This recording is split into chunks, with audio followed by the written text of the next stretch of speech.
Hey, and welcome back to the LAN Party podcast. Today, we've got a social media and glassblowing superstar, Maayan. I'm going to let her introduce herself, so go for it. Awesome. Well, my name is Maayan Gordon, and I've been a glassblower for the past 5 years. I've been an entrepreneur for the past 10 years. And just really recently, in the past 6 months, I've blown up on TikTok and have more than 1.7 million followers. And so that's kind of why I've been brought into this conversation, and we're going to discuss some esports. Exactly. It's going to be amazing. So Maayan is massive on TikTok. I think you're definitely over 1.8 million now, I think, last time I checked. Not quite, almost there. Almost there. So yeah, it's an amazing amount. And that's just one of your accounts, isn't it? I think you've got a couple. Yeah. So I started up a second one that is really all desserts and like food posts. And that one's close to, I think, 350,000 now as well. So that is incredible. So, I mean, do you want to kind of break down or kind of what you think the opportunity of TikTok is right now? I think that'd be a good starting place. Yeah, so in general, I think the opportunity is that the platform is really pushing out content organically to where you don't have to have any followers starting out to really have your content be seen by millions of people. And no other platforms really offered that, to my knowledge, even when they were first growing, to be able to have millions of people see your stuff really right from day one is the huge opportunity. With esports, I think it's a really great opportunity for players and teams and other businesses to kind of build their brand, really kind of get some loyal core followers that they could then, take to any platform, let's say.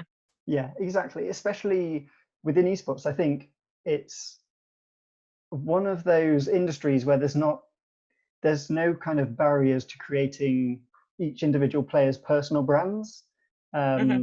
I know you've got some breakaway stars in soccer or whatever, like Cristiano Ronaldo, and tennis have quite a few stars, but in esports, you almost start as a streamer and then you go to getting in a team first. So it kind of links that opportunity up. Yeah, it's kind of almost like the music industry a little bit, and where you have all these independent artists would be kind of like the players. And then you have labels, which are kind of like the teams. And you got to get something going as, like a player first to really kind of get onto a team. But there's, like you said, unlimited possibilities with these individuals being able to build out their brand or build just any type of audience. If you can get people to be watching you, in esports, that's the entire point of it, is to, build up an audience and a following who's going to want to watch you while you're gaming. So I think the potential there is huge. It's amazing. And what do you think would be, say, the best kind of content for gamers to produce? Is there a better type than another? That's a good question. At this point, I think it's too early to say if one type of content is really gonna do well in that type of vertical versus other types. But there are a couple types that come to mind. So one type of content would be actual video game footage, right? So a player performing a really cool move or a really difficult, getting through a really difficult part of a level of a game.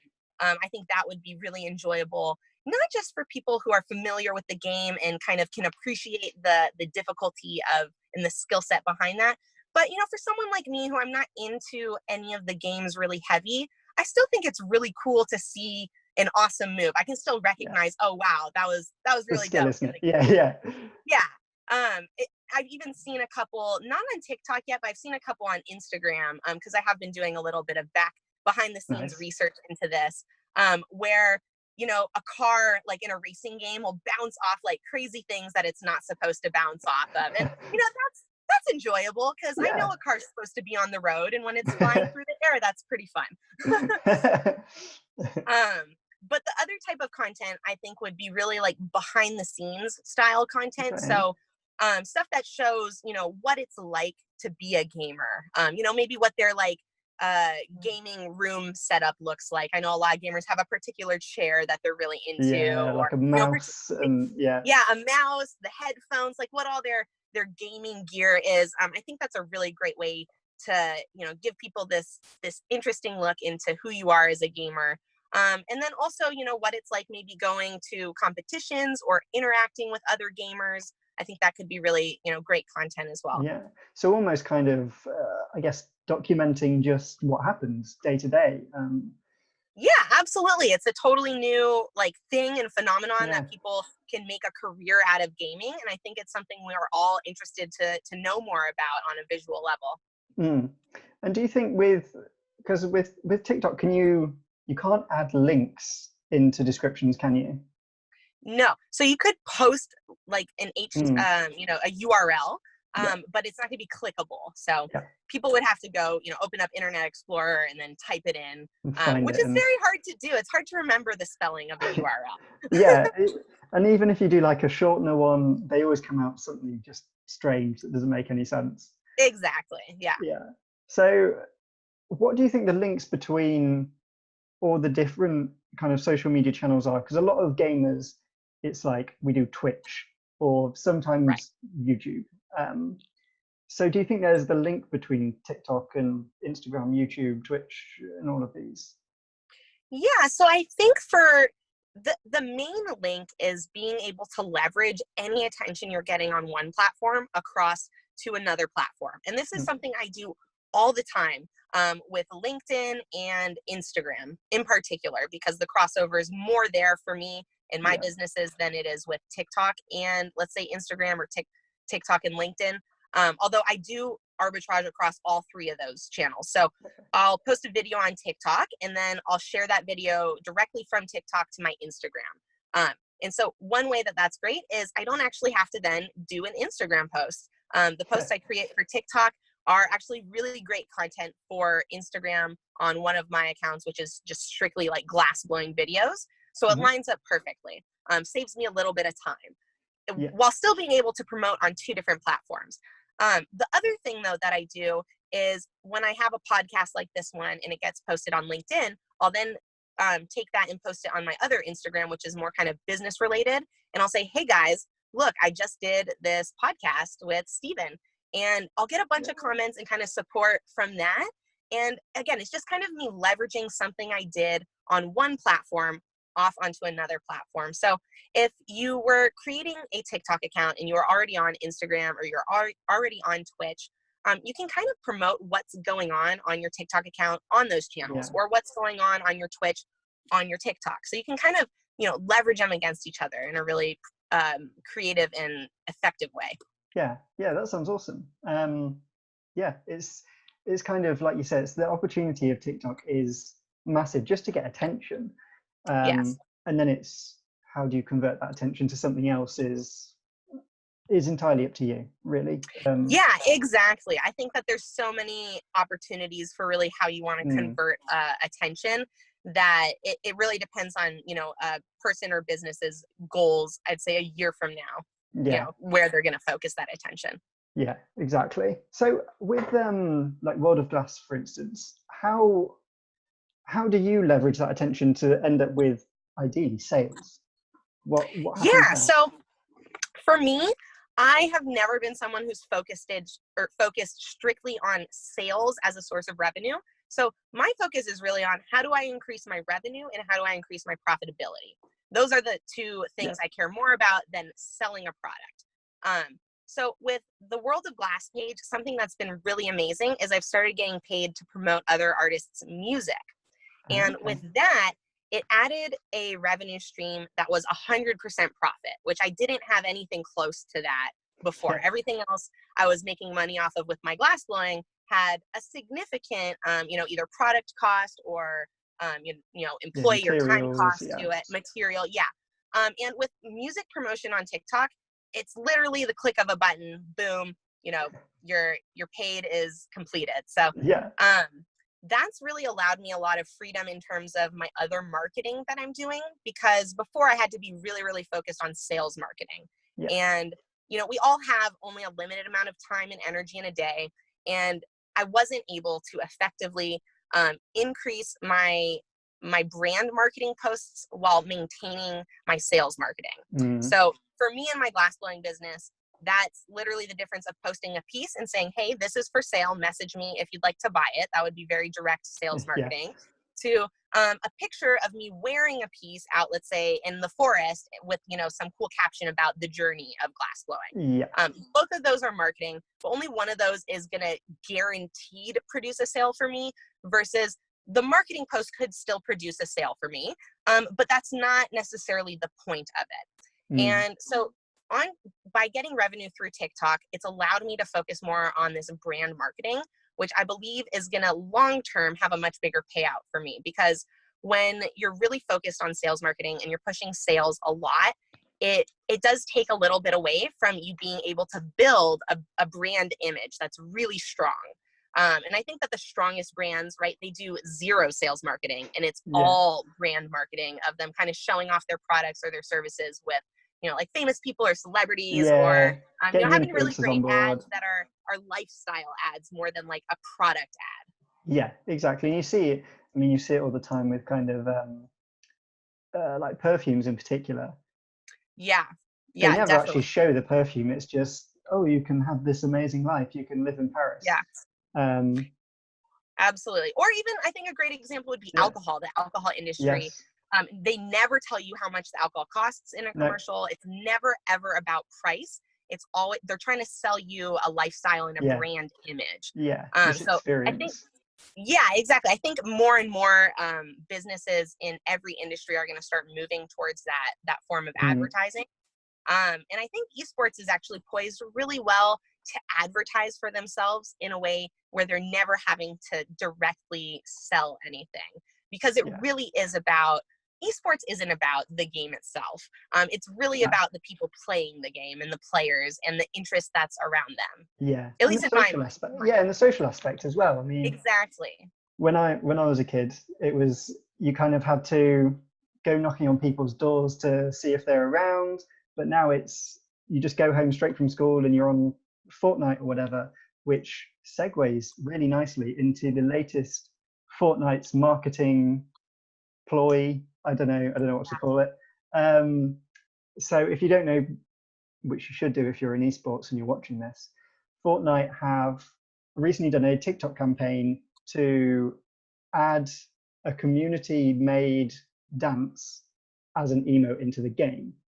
So do you want to go into some detail on what that is? And absolutely. So one thing I think that's really interesting to kind of just bring up, and one of the reasons I think that they're doing this, besides the generation of interest and attention on themselves, is, I don't know how many of you guys remember or are informed about the last kind of dance that or set of dances they incorporated into their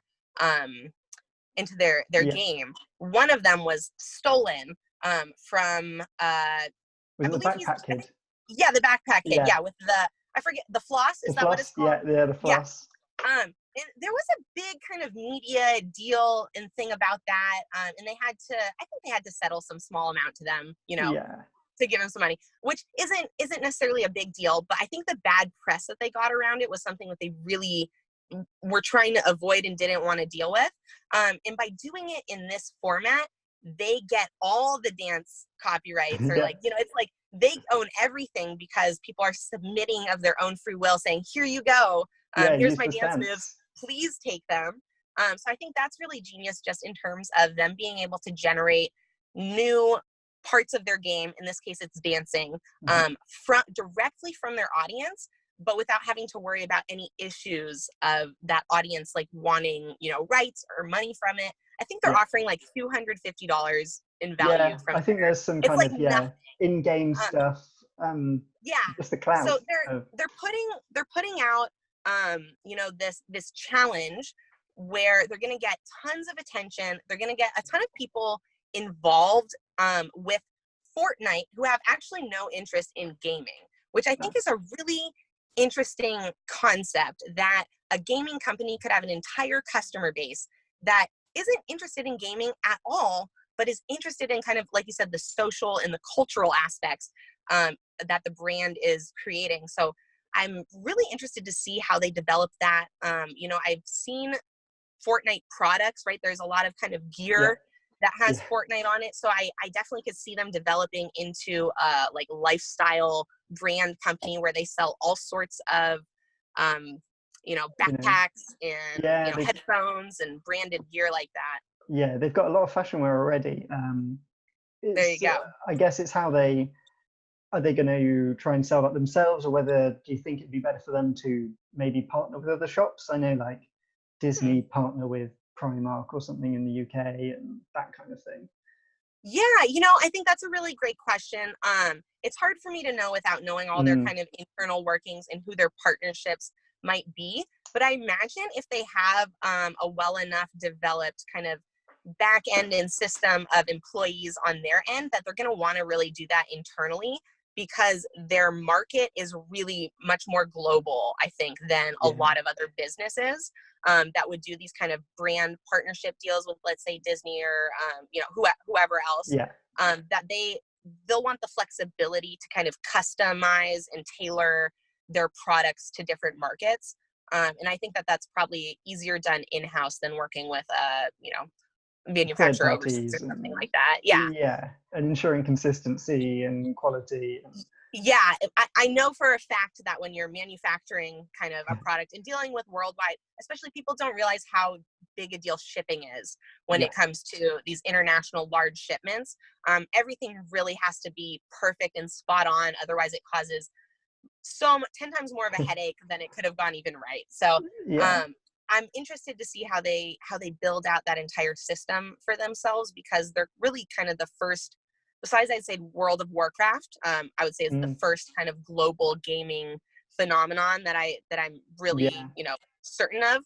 I think this is the second one, and it's got even more of a community built around it than World of Warcraft did. Yeah, it's definitely more accessible as a game. Yes. I was having a conversation with someone the other day about how accessible it is, because you've got a couple of games that do the exact same thing. There's Apex Legends, PUBG, Fortnite. They're all the same game basically. You like drop in, you pick up guns, and you shoot each other in the face. But what Fortnite has done really well is not only their marketing as well, but their whole visual style that has allowed anyone from like 8-10 years old to just pick it up, and if parents see them playing, it's not like there's blood and gore and things. Whereas other games, they go for the more realistic style, which just stops certain people getting or being allowed to even play it. So you think that the element of fantasy and making it actually unrealistic allows more people to be interested in play it? That's really interesting. I like that. I think it's an interesting way to do it. It makes it a bit more fun. I mean, it looks amazing on any posters they do, because they've got these bright colors. They can do whatever they want. If they want the grass to be purple, that's up to them. It doesn't really matter. So it gives them, again, this other opportunity to really have this big visual impact on a lot of things.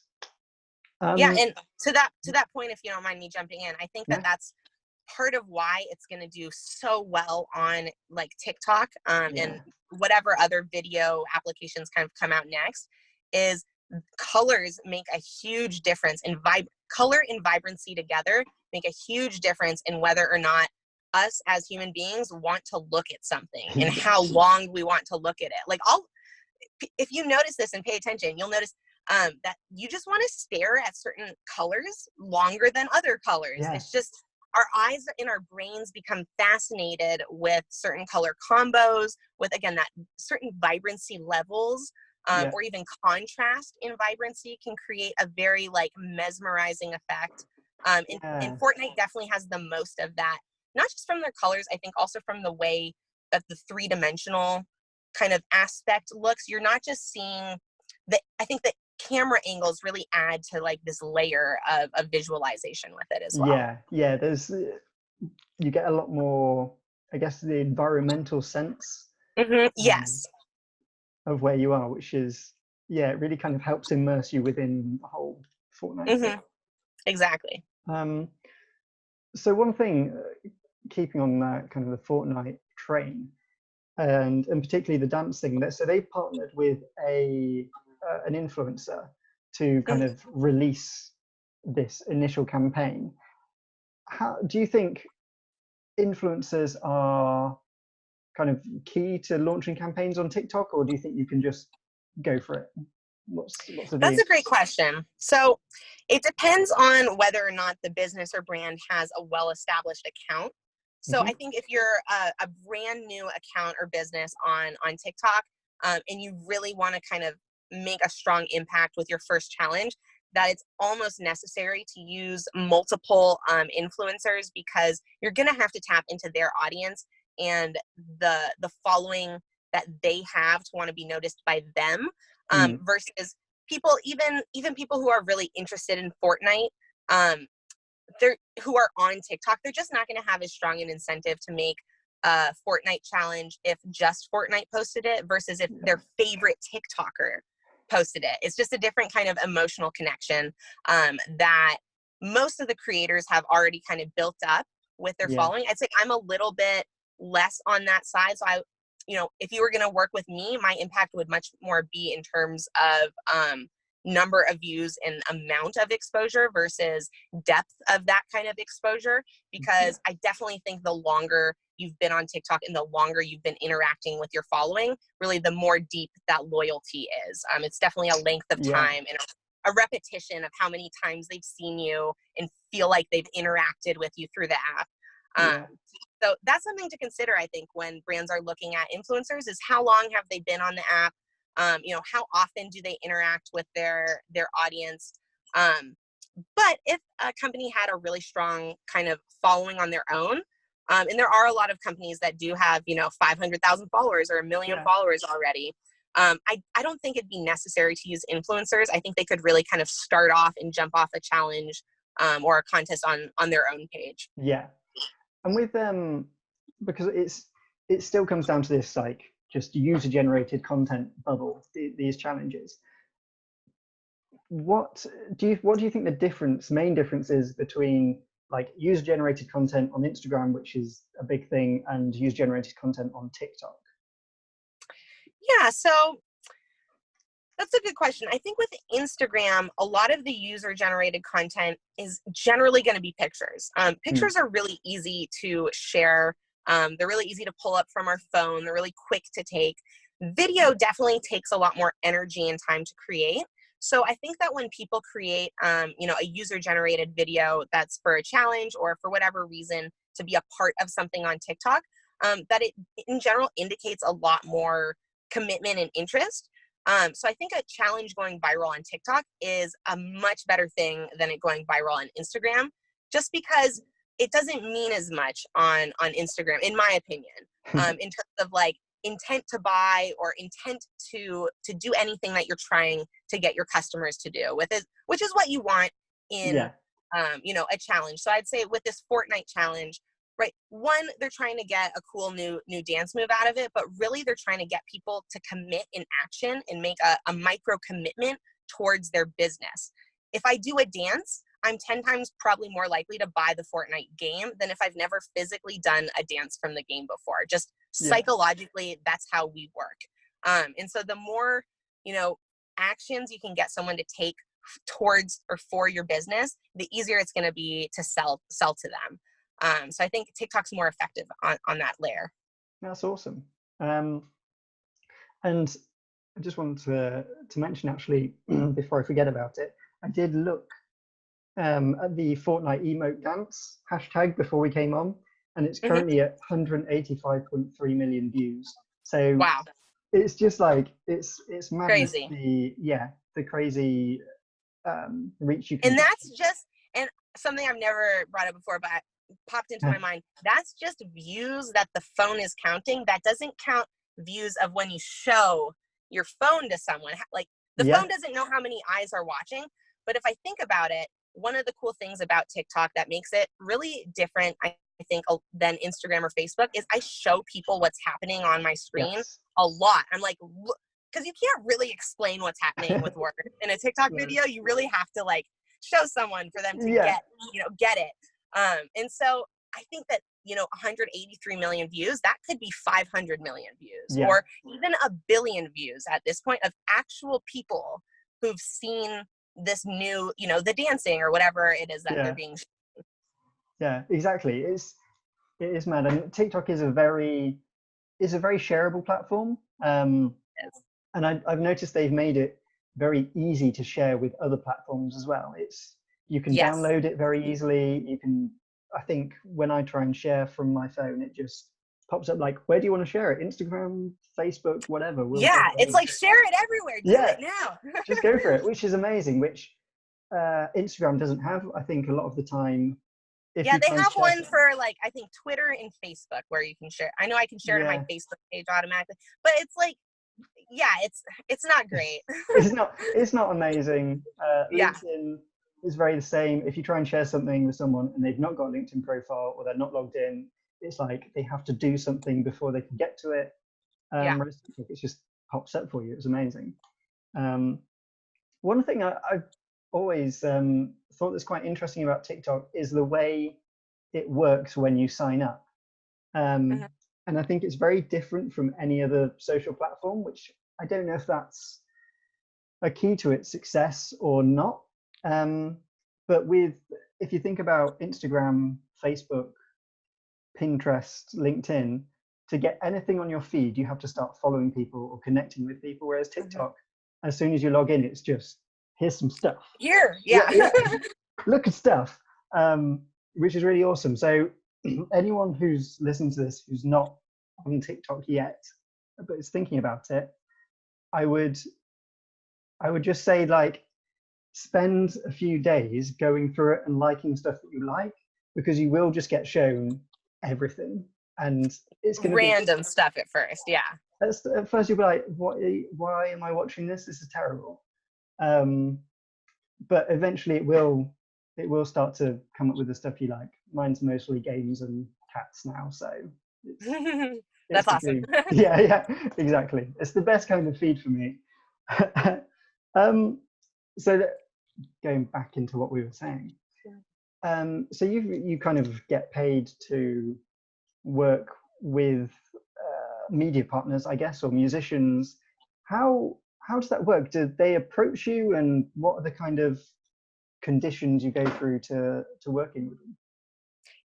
So far, everyone that I've worked with has approached me, and they found me through TikTok and kind of through a couple videos that have done really, really well. So when you're searching different things, they're kind of what pops up. The way that the deals have been structured so far that I've worked out is they pay me up front for a flat fee. So it's not based on views. I have had two options that I've been offering people, although I'm restructuring things kind of as I go and grow, where I charge a certain price for just a post, no guarantees. And then I had a different price for if I was guaranteeing a certain number of views. And that could be, across multiple posts if the first post didn't hit the numbers. And it's been working out really well. I always try and get, good feedback from the people that I'm working with on, whether they're getting value out of it. Obviously, if I'm getting paid, I'm getting value out of it. But so far it's been working really well. I'd say half the promotions have done, about as expected. So got a lot of views, but not an astronomical amount of views, but also not a small amount of views. And then one or two of them have gotten kind of astronomical, 30 plus million views on a video for their music. And that equates to, it's like between, 50,000 and 100,000 hours of listening time. If you add up all these little, 10-second clips. So it's a massive amount of like your music having been listened to, which I think is a really powerful thing in terms of music artists, because being a music artist is really something that takes a long time to build your career on. I think there's very, very few artists that make it even in, 5 years or less. Typically it's a decade to 2 decades worth of work and building up your fan base and putting out albums, doing tours, just growing and growing. And with TikTok, I think that these artists have the ability to make these kind of more massive leaps in followers and following that really, they just didn't have the opportunity with through radio. With radio, you'd have to pay each radio station in each different kind of, locale and area around the US. If you just wanted US coverage, let alone global coverage, wasn't really possible. And with TikTok, I mean, your song can go viral in, hundreds of countries. With zero, with $0 to, $1,000 worth of promotion. It's crazy. It's an amazing thing, and TikTok is basically run by the music and the sounds on there. And so if you say if someone pays you to get that sound to kind of kick it off, then it's just going to snowball from there, and there's going to be more and more views and more people creating content around that. Yeah, the cool thing about how music is able to kind of be shared and can grow on the app is that any video you're watching, there will be a kind of spinning record. It's usually right like down here in the corner of your screen. And if I like that song and I'm a creator, right? Everyone who's on TikTok is technically a creator, whether or not you are creating content or not. Any creator can click on that spinning record, add it to their favorites, which is like a little library of sounds and music, and then they can make a video that has that exact same sound. So it is really an encouraging platform for people to share music that they like through creation. It has happened before. There was one video or one song called "Shinin' on My Ex" that went really, really viral across the whole app. And it was kind of catalyzed by a pumpkin video that I did. So before I did the pumpkin video, when you clicked on the little record to see how many videos were posted for the track, because it shows you that for anyone who hasn't been on there. When you click on that record, it takes you to a page where it has like the original video for the sound, and then it shows you all the other videos that have ever used that sound. So you can kind of look through and see people's creativity and get your own ideas. Before I posted my video, I think it was at like 500 videos. And then even just 2-3 weeks afterward, it was up to like 40,000-50,000 videos that had been created for this one song.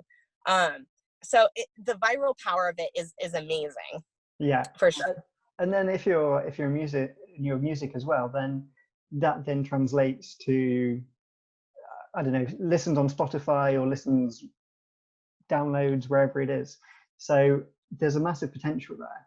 And esports, trying to link this back to esports somehow. And esports is a really nice crossover between music, media, sports. It's this kind of like middle ground between all three of them. So being able to promote your music to people who are playing games, whether they're streaming games, then that gets them to stream with your music on in the background as well. And so it just kind of spirals out into other things. So say you are a streamer and you're creating content on TikTok, what do you think your tips would be to kind of finding these, or maybe not finding the musicians, but helping get the most opportunity to work with these musicians? Yeah, absolutely. So I would kind of pick out the parts of your content where you really want to draw focus to music versus kind of your gaming, because the way our brains work is we're only ever able to focus the most on one thing.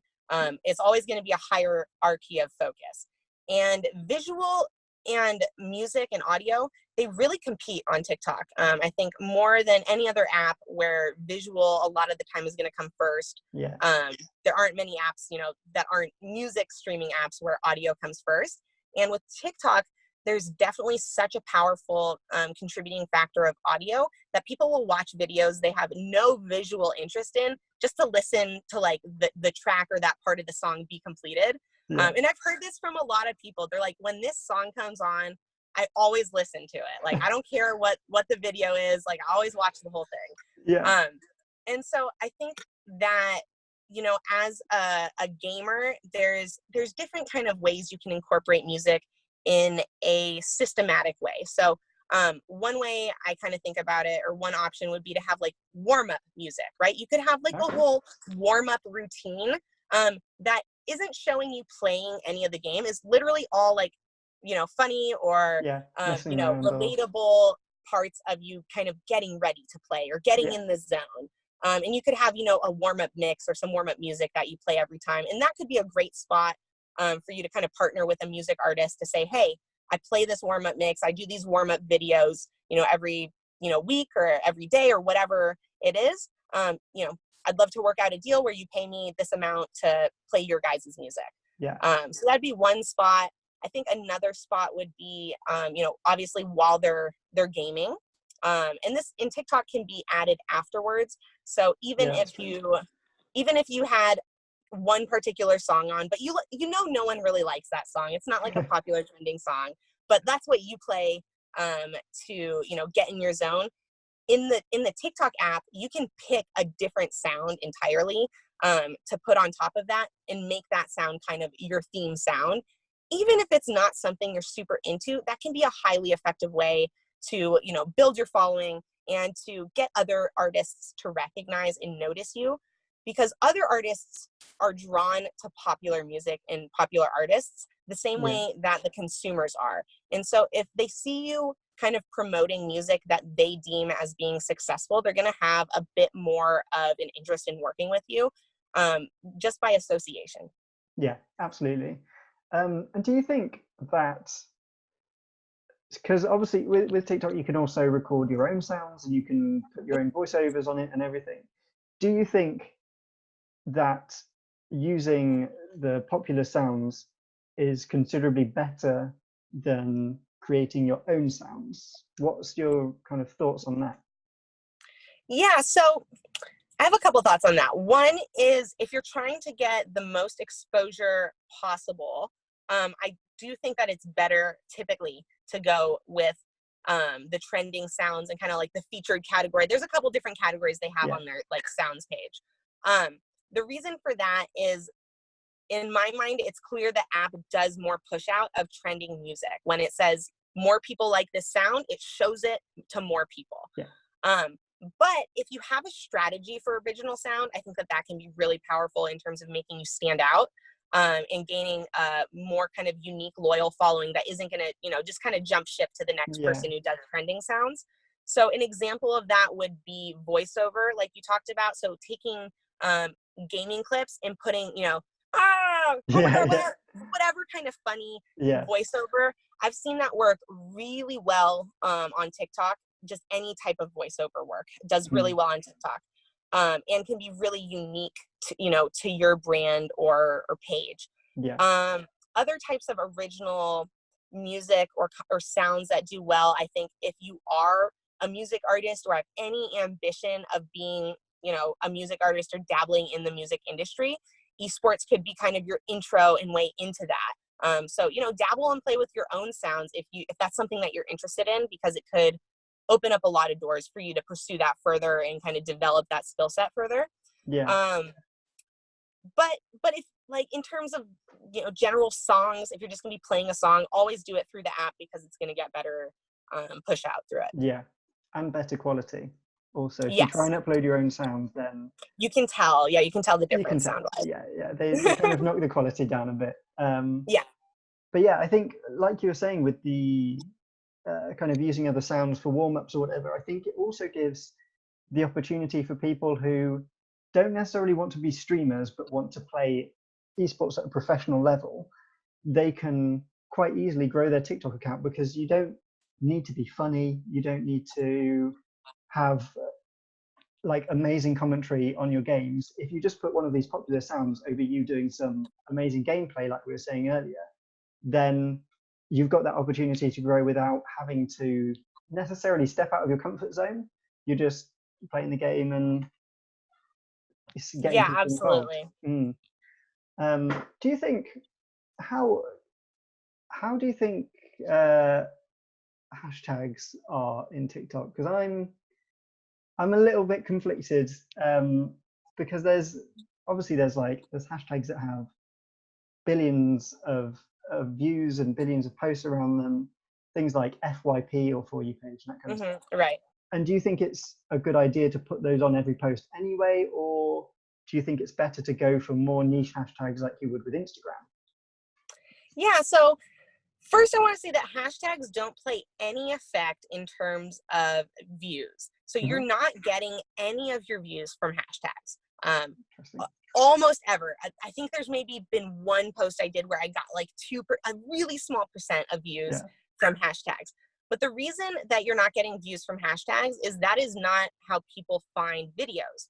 They find videos because the app is spitting them out at them. They're watching them on the For You page. And then if people are searching for a hashtag, it's showing them only the very top performing videos that have ever existed for that hashtag. So, you know, someone will see maybe 9 or 12 videos when there's 100 million videos. So in terms of if you really want to pay attention to like hashtags or have a strategy developed around hashtags, it would definitely have to be something more niche where you're basically predicting the growth of a hashtag. So I could see that working out well for anyone where they go, okay, I thought of this hashtag that has maybe 5,000 views for it right now, but I think in 4 months when this event happens, it's going to blow up. So an example of where that might work would be for games. So if you can kind of predict a game release, and usually you can. They usually announce like games coming out way ahead of time. Yeah, and there's always leaks. There's always leaks. Yeah, exactly. So if let's say in 7 months from now there was a new version of what's like a really popular game that's not Fortnite. Overwatch 2 is coming out. Overwatch 2. Okay, maybe this year. Who knows? But yeah. So if you started posting content now that had hashtag Overwatch 2. Right now there's probably like very, very little views for that. But when the game gets released, I bet you people are going to start making content with that hashtag, and that's going to blow up the views on the hashtag. And if you're in first, you can definitely gain like the app doesn't value when something was posted, but it does value if something's been more watched, and things that have been on the app longer have a higher chance of being more watched because they have more time. And so that does give certain videos that are older an advantage, depending on, again, how the algorithms, picking videos to show people. So it's very dynamic. It's very hard to predict, but I think that could be a viable strategy for people. It's like you were saying, TikTok doesn't really care how old a video is. It really goes on this, it's almost like a supply and demand system where, like you're saying, it's a good way to describe it. If there's a lot of people posting about the Emote Royal contest, for instance, then your video isn't going to be shown as much because there's so much of it.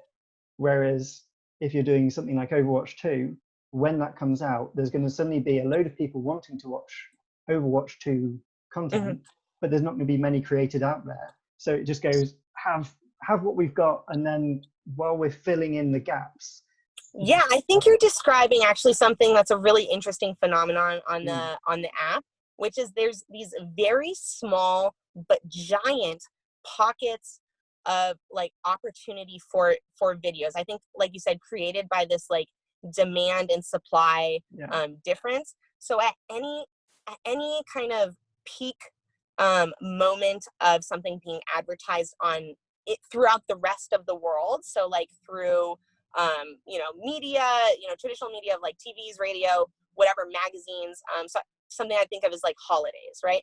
Holidays tend to get advertised a month or sometimes even 2 months before the holiday comes up, depending on what other holidays surround it. Right when that holiday is peaking, the earliest part of when that holiday peaks in terms of media attention everywhere else is when there's going to be the biggest opportunity for you to post about it on TikTok, because people will have their attention heightened to the level of wanting to, consume this content, this holiday content, but they won't have had enough time in general, the entire us won't have had enough time to produce the amount of content that would satiate the level of interest. Yeah.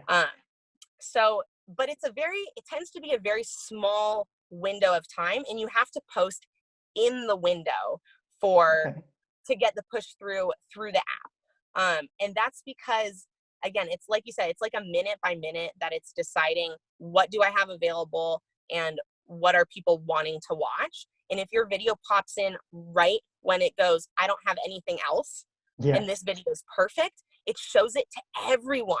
And I think this is kind of what creates, for people who've been on the app and posted and gotten like a viral video compared to the rest of their videos, you'll notice that the rate at which the views are coming in from the get-go is like so much higher. And so to put that in numbers, like for me, when I post a video and it's doing average, I can refresh kind of the view count, and every 2 to 3 seconds, it'll go up by, let's say, 10 views.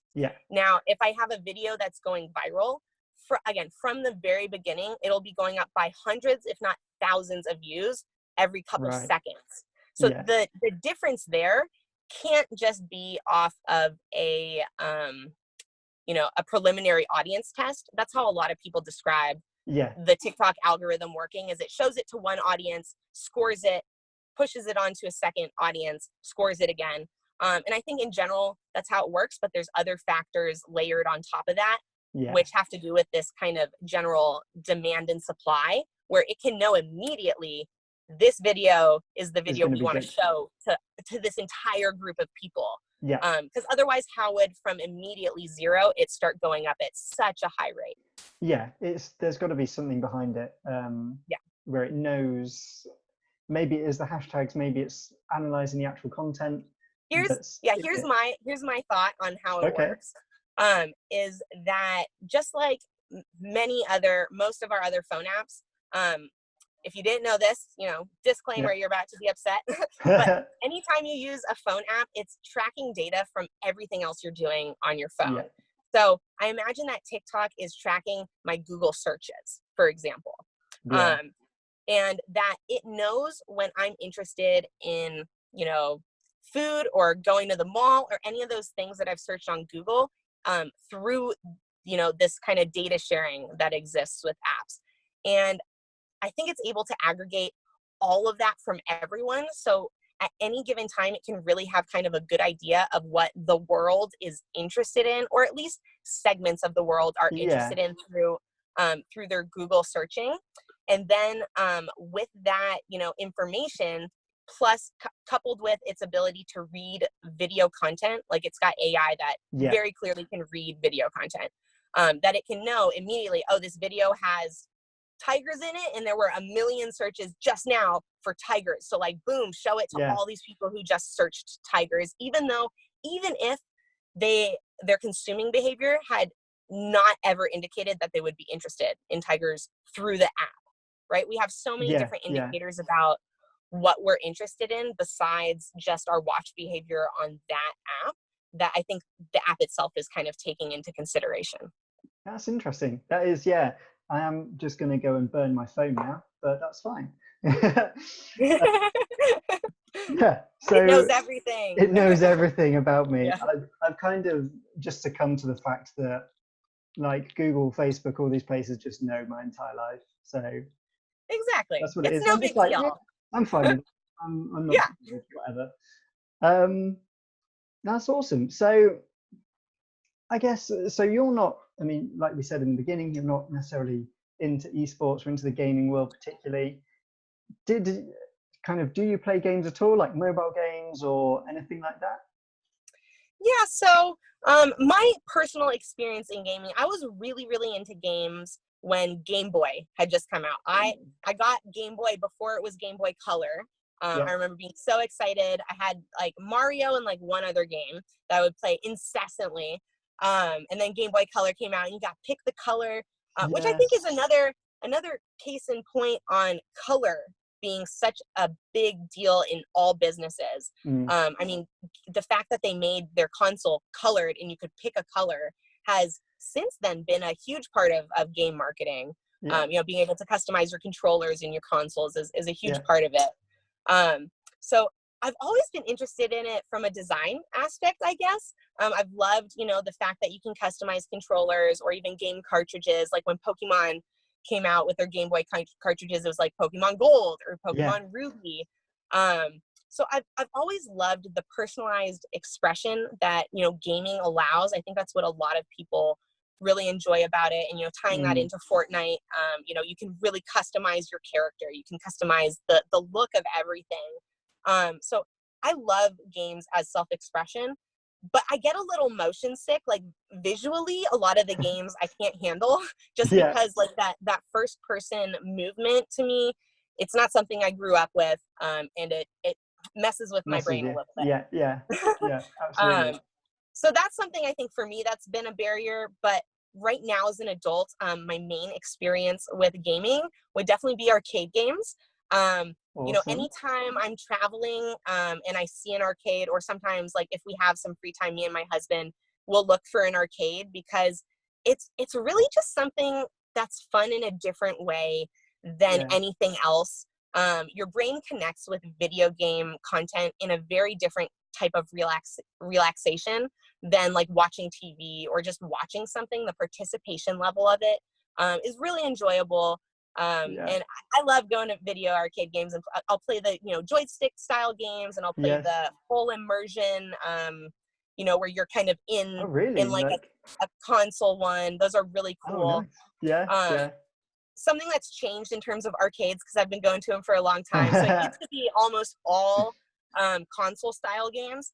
And I would say like 10 years ago, they just started putting in like VR style games, where like you're in a roller coaster, you're in this kind of really big machine that's a VR machine. And now, even when we go to like random little arcades that are, it's like this arcade at the mall or whatever, they all have like significantly highly developed, like video game technology machines, where it's like fully immersive, or even, you're putting on a VR headset and it's in an interactive like arena type thing. So I think it's amazing what is being developed in the, gaming realm in terms of technology.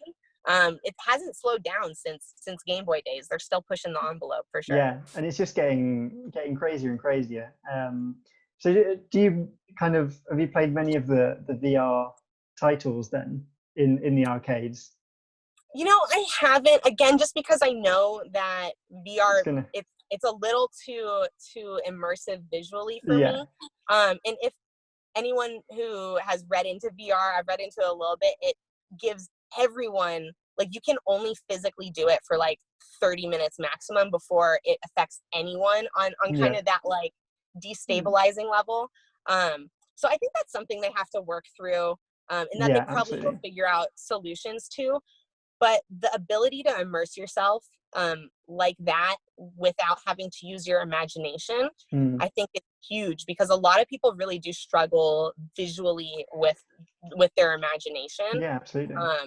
And the assist that, happens from video games, I think has been one of the huge draws throughout the history of video games, is to kind of assist imagination. Yeah, and it's a great conduit for storytelling as well, video games, because you can, most games are, if you've got a single player game, it's normally 25 to 40 hours of play time, which is mad. It's a massive, you can tell such an amazing story. And so with the opportunity of VR as well, you can kind of really get into that story even more, which is, it's an exciting time. I'm excited. Yeah, just to touch on that point of stories, I think that's something, anyone in esports can really take advantage of, is make it more than just about like the gameplay. Turn everything you're kind of doing into a story. So, whether that's your journey from, being a shitty player to a good player, or whether you have some particular goal of, I want to win, first at this contest, or I want to just become famous for, well known in this game community. I think telling a story is an excellent way to do that. And it also reminded me, the other kind of heavy gaming experience I have was, I was really, really into PC role-playing games. So like let's see if I can remember any of the names. There was a whole series. It was like God of War. God of War is one. God of War is one of them, but what was it called? Something Empire, where you're basically building like little towns and they would evolve throughout Age of time. Empires. Age of Empires, Age of yes. Empires. Age of Empires was like the biggest thing for a couple years when I was a kid. Like, it's the only game that anyone played. It was the game that everyone played. Yeah. And I think it did so well because it had this story to it. Like, you started at the beginning of time, and then throughout history got to like evolve and create your storyline. And I think that if people are really interested to kind of develop their own gaming story, that looking at other, you know, gaming stories like that can be really helpful, because it gives you great ideas and, you know, gives you an idea how to structure it as well. Yeah, exactly. Yeah, it's really interesting. But I think one of the issues, well, one of my issues, because I think we're about the same age, so we've played the same things, is a lot of games now, because they're all online and there's this social aspect, they are losing a lot of that storytelling, because it's just like, well, we'll just do multiplayer. Why, we don't need a single player or this kind of campaign story thing, which is quite sad. But I think there's definitely opportunity there for people like yourself who's not necessarily wanting to play like Fortnite, but you would kind of be more interested in an actual story driven game. Yeah, definitely. I definitely say that. Like, personally, I'm much more interested in story driven games, because, like, for me, again, everyone gets, I think, something different out of gaming. Some people really game for that social kind of connection. Yeah. For me, I get my social connection much more in person and through kind of the business activities that I do, like this one. To where when I'm gaming, I'm much more interested in like immersion and forgetting about everyone else. It's all about me and the story. Yeah, damn right. So I think it's really cool that gaming offers that. Like, I think everyone can enjoy gaming and be a fan of gaming for many, you know, different reasons.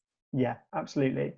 I guess one final note before we kind of wrap it up, I think, would be, it'd be interesting to get your thoughts. We've kind of touched on it with the story-driven gaming and kind of this arcade-style games. Is there anything that you think, say, content creators around gaming, around esports, could do to help people who don't necessarily play games at the moment get into the world of esports? Like, even just watching it, not necessarily playing it. If you wanted to watch Fortnite championships or whatever it is, what do you think would be a good way to get people into it? Yeah, that's a really great question. I think there's two general ways to actually even tackle that. One would be looking at real kind of niches and groups of audiences and what would draw them specifically. The other way is to look at kind of general human behavior and tap into, you know, generalized, okay, we all respond this way. So like, one way where you could do that would be through having some type of contest or competition. Like, we love as human beings to enter things where we can win something. So, you know, I think having some type of contest where people, so like if I'm thinking about radio promotions, the way people would get, the way radios would get people to listen in is they'd have like some code word that they say on the radio every hour, and then you enter that on their website, let's say. So I think, you know, gaming could definitely do something similar to that, of having just contests where they have, you know, a free vacation they give away, or like $10,000. And people just have to watch for the secret word or whatever it is that's kind of popping up. That would draw in a significant number of people who are just interested to, you know, win stuff. In terms of like more niche and group, you know, things that they could do to really draw in people from different sectors, I think that one's a little more tricky, but I think actually could be much more effective. So let's say they're trying to draw in like baseball fans. I think that there's something that they could do where they're tapping into what people already really love about baseball. So again, I think it involves more research, but would probably have something to do with like generational connection. I think a lot of reason that people like baseball still is because maybe their dad was really into baseball or they grew up with baseball. And so kind of tying that feature into the gaming of, hey, this is something you can pass on to your kids, or, you know, using that same just factor in their marketing or promotion, I think could be effective as well. Yeah, exactly. And it's the baseball one's quite a good way to think of it, because there's this whole generational thing where you used to kind of go outside and throw and catch with your dad. Yeah. So you could spin that narrative to you play Fortnite with your parents or something like that. Exactly. Yes. Yeah. Yeah, it's a good way to look at it. And it's something which I haven't seen any of the companies even doing yet, showing like this parent, child relationship that could be formed through gaming, which is huge. I think it's totally there and viable. Exactly. Yeah, it's definitely 100% there. I play a game or two with my dad, which is awesome. That's cool. Yeah. Yeah, it's quite cool. The game's not particularly interesting. I know he's not going to watch this, so it's fine. Yeah. But it's quite nice just to kind of chill with him, and we can chat and all of that kind of stuff. Exactly. Wherever he is and wherever I am in the world. And I know Terry Crews, actually, the actor. Well, I don't know him, but I know he wasn't into gaming, but then his son got into gaming, and he's kind of used that as a way to help connect more with his son. So they built That's really cool together, and they play together, and it's a really, like you say, it's something that a lot of game companies don't even think about yet, but they definitely should be doing something like that. They definitely should. And I was just, as you were talking about, I was thinking it's something they should really push, I think, in the next couple of years, because if I think about kind of how I grew up, my parents, I grew up playing basketball really competitively, but my parents never would practice or play with me because like, it's hard that's a lot of energy. Like they didn't have energy to play competitive basketball with me after they worked all day. Whereas gaming, it requires so much less like physical energy than any sport. And so even parents who maybe would be too tired to like go outside and play catch can still have the energy and enjoy like playing a video game with their kid. That's powerful for sure. Yeah. Or parents who, maybe can't play sports. They're not older, or like my mom has an elbow injury, she can't throw a ball anymore. Exactly. So like she wouldn't be even able to even try it, even if she had the energy. Exactly. But holding a controller, it's mostly fine. Or a keyboard. So there's definitely an opportunity there for publishers, streamers, whatever it is that people are doing. That's awesome. So I think we've covered a lot today. Yeah, this was great. Yeah, it was really interesting. Yeah, I think it's nice to have that perspective from outside the industry as well, and someone who's not a gamer. And it's something I want to do a lot more as well, because you've got different perspectives. So I'm going to give you like 30 seconds, a minute. If there's anything you want to promote or kind of talk about, just go for it. Yeah, so I'll do a little selfless promotion here, or self-promotion.